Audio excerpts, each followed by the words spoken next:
Ay, sobrang nagpapasalamat kay Lord sa binigay niyang opportunity na makatapak ako at makatira, makapagtrabaho dito sa Amerika. Alam kong hindi lahat ay pinapalad na makapunta rito. Sobrang malaking blessing talaga. Marami, milyon-milyon yung gustong pumunta rito. Yung iba sobrang laki ng gastos, milyon-milyon, buwis buhay, gagawin ang lahat kahit yung mga illegal, no? Makapunta lang dito, binibenta yung mga kabuhayan, pati katawan, makapunta lang dito, no?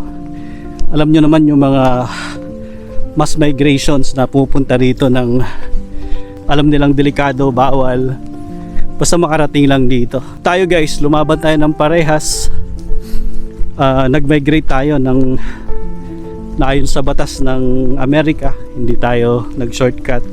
So duman tayo sa proseso, naghintay, gumastos, at saka naging patient. Hindi ganun kadali guys ang pinagdaanan ko, at alam ko ganun din yung karamihan sa atin na dumaan sa proseso. Yung iba inabot ng 10, 15, 20 years bago nakarating dito. Milyon-milyon din yung ginastos.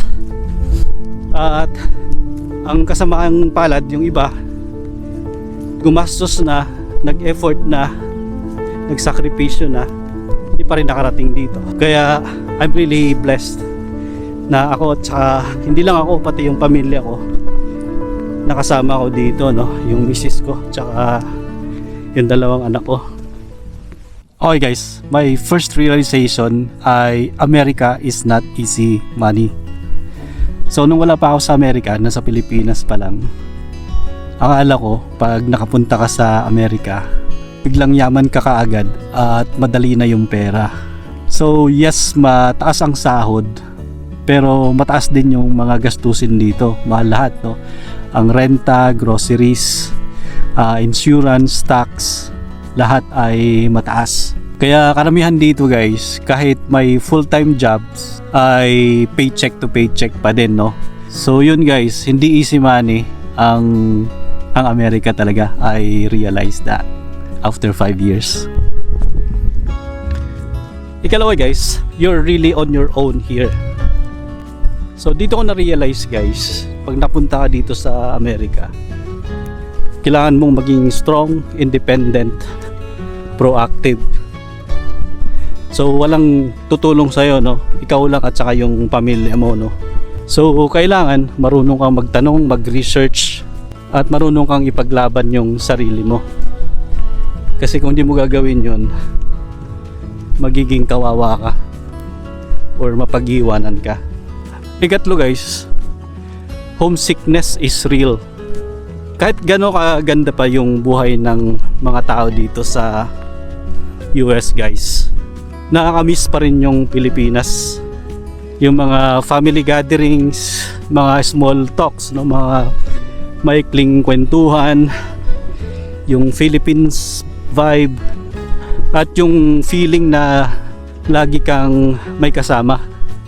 Dito guys, tahimik, minsan malungkot, so ma-homesick ka talaga, and you really need a community para makasurvive ka dito at mapaglabanan mo yung homesickness. And mas maganda, madalas ka rin umuwi ng Pilipinas para kahit papaano maibsan yung lungkot at yung pagiging homesick mo.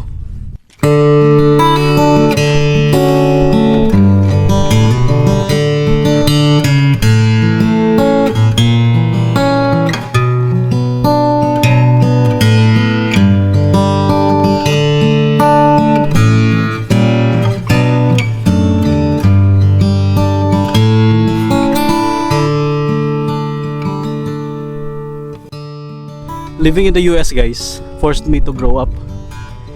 Kailangan mong maging independent, mature.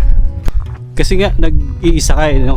Mapalad pa rin ako, no? Kaysa sa iba na nagsusolo, na mag-isa dito. Yeah, I'm so grateful and thankful na kasama ko yung misis ko tsaka yung dalawang anak ko. Pero yung iba talaga, wala. Kaya matututo ka talagang maging independent, tumayo sa sarili mo. At dahil doon, magmamature ka at mag-grow up ka sayo at sa gusto mo, guys.